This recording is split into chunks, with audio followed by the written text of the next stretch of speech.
Once again, Jujutsu Kaisen is dominating. Mappa won't give up weak. After perfect preparation, here comes another climax. It was rated 9.6 while I made this video. I tell you that. Even 9.9 is still a failure because this is just another anime you must watch. In fact, this is 20-minute blueprint of applied prison. Japan is the safest country in the world. It has one of the lowest crime rate on earth. It locks up far fewer citizens than other rich countries, 33 people out of 100,000, compared with 541 in America and 114 in Britain. Minor offenders who admit guilt and apologize are often freed with a stern warning, and a 99.9% conviction rate. What does it mean? Do you want to go to heaven? I'm already in Japan. Now you know why Christians struggle in Japan. Don't be fooled. It's a place of order, and that order comes at a price. 99.9% is a measure of guilt. It's a measure of social cleaning. In Japan, the law isn't about the truth. It's about anxiety management. The system doesn't care about who the criminal is. It just needs someone to be their place so that Minna can go back to sleep. In a word, it is hostage justice. Consider the case of Okawara Kakoki. 3 executives were held for 11 months and denied bail 5 times. One of them died of cancer in a sunless cell. This was all to force a confession for a crime he never committed. Hakamada Iwawo. He spent 46 years on death row because the heir wanted to close the case, even if the evidence had to be fabricated.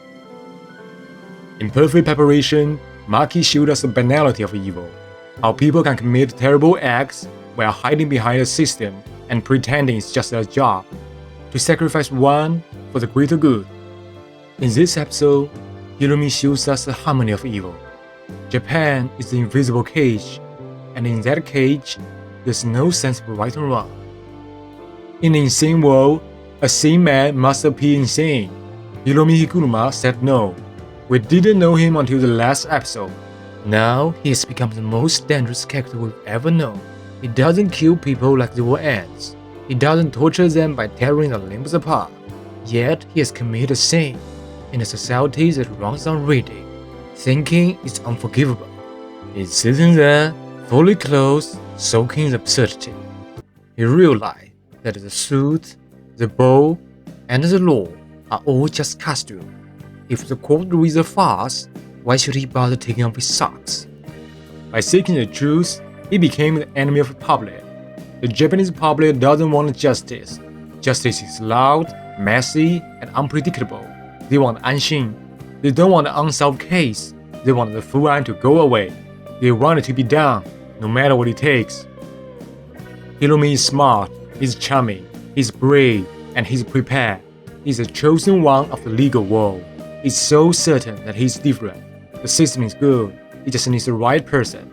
He says it's not for the weak. It's just weird. He can't stand it. Someone has to do something.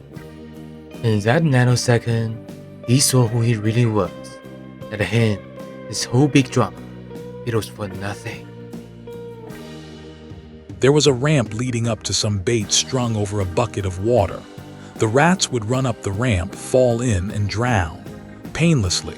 But if you filled the water too high, they would swim around for hours suffering, because they had hope, but they never had a chance. Japan is such a perfect trap. He swims and swims. He had hope, but he never had a chance. He thought he was fixing the system. He was a problem that needed to be fixed. Then comes Yuji Itadori. He's a human. Oh, he's a beast, by Japanese standards. In a society of clockwork, a heartbeat sounds like a bomb. At first, Yuji plays the game. He lies for casino. Of course he knows lying is bad. Why waste everyone's time with the truth when polite lie keeps skills running?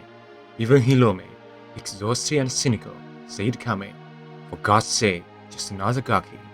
He's seen 1,000 Yujis. He would forget his name in the next week. It is time to stamp the file and move on. Then the confession. Smack dab in the middle of the blue. Yuji pleads guilty to the Shibuya massacre.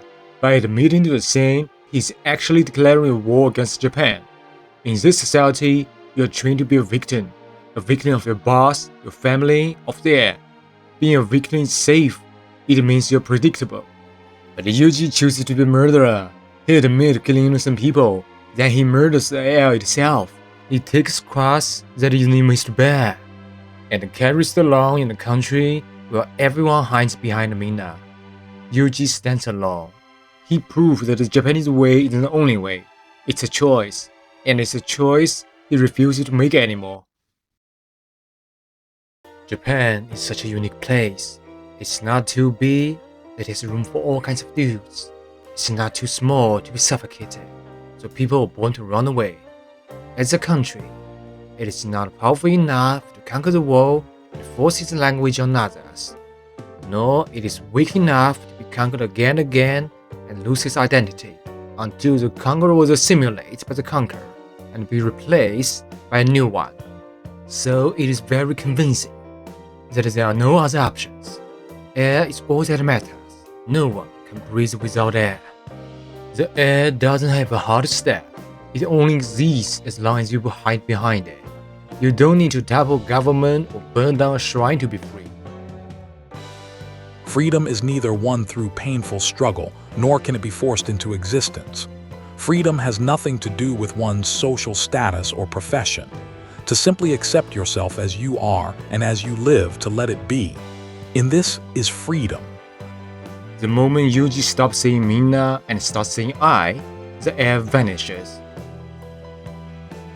This is a Breaking Bad moment of the anime. We've seen moral choices, but never to its steps. Just as Breaking Bad redefined television by forcing its protagonist to confront the wreckage of his own ego, this episode shed its shonen mask. When I talk about Jujutsu Kaisen, I'm talking about crime and punishment, and 100 years of solitude. It holds a mirror up to the viewer and asks one question we are all too terrified to answer. When are you going to stop living someone else's lives?